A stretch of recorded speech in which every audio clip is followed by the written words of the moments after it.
So I'm here as part of Quest and Tantor, who are part of RB Media, a global group of independent audiobook publishers.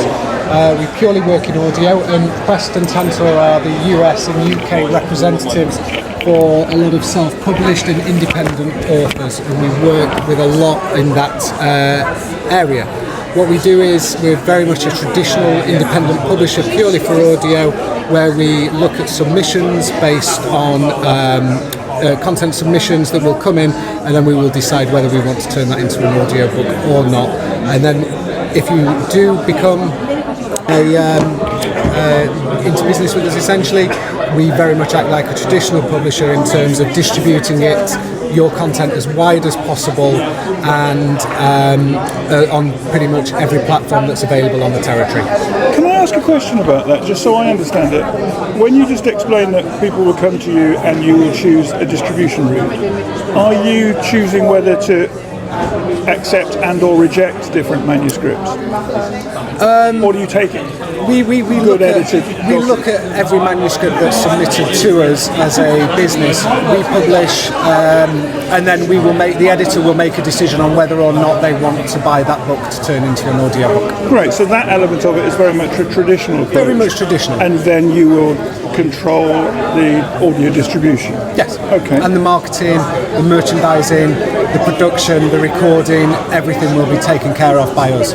So an author can feel quite confident that it's a one-stop shop. Yeah, absolutely. I mean, we work with a lot of self-published authors, as you can kind of see from our stand there.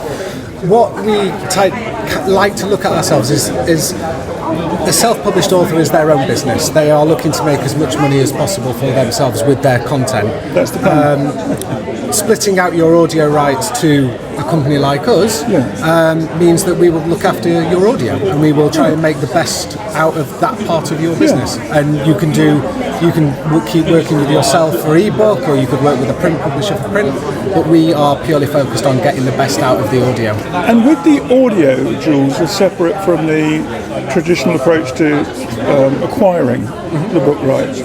Do you accept or do you create audio files from books that are existing books which an indie author may have, but they haven't gone down the audio route at all?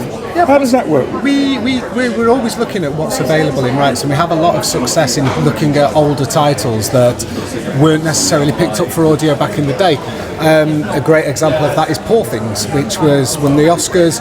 It was shortlisted for the British Audio Book of the Year. It was only released by us about 9 or 10 months ago, even though the book was originally released in 1992, and nobody had ever picked up the audio rights for it. So, as well as looking at current authors and titles, we're always looking to see what's still available. And in that example of Poor Things, did you think, hang on, there's a gap in the market here?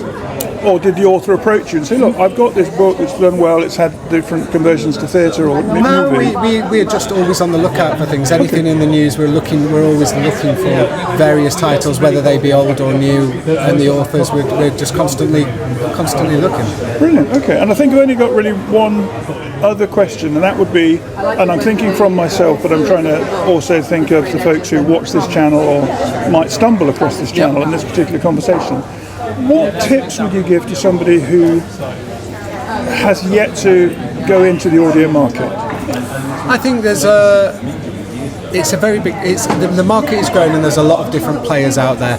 There is not one solution that's right for everybody. It completely depends on where you are in your writing career, how many books you've got released. There's also lots of different solutions. There's the ACX way, there's our way, traditional publishing way, and then obviously there's doing it yourself. You literally finding a narrator and doing your own with the ACX or something like Absolutely. that. Yeah, okay, so there's lots of options, and I would just look at making sure that you understand all the options and what the benefits you will get from them, and make a decision based on that. There is no right or wrong way. Fantastic. Thank you very much indeed. Really appreciate that.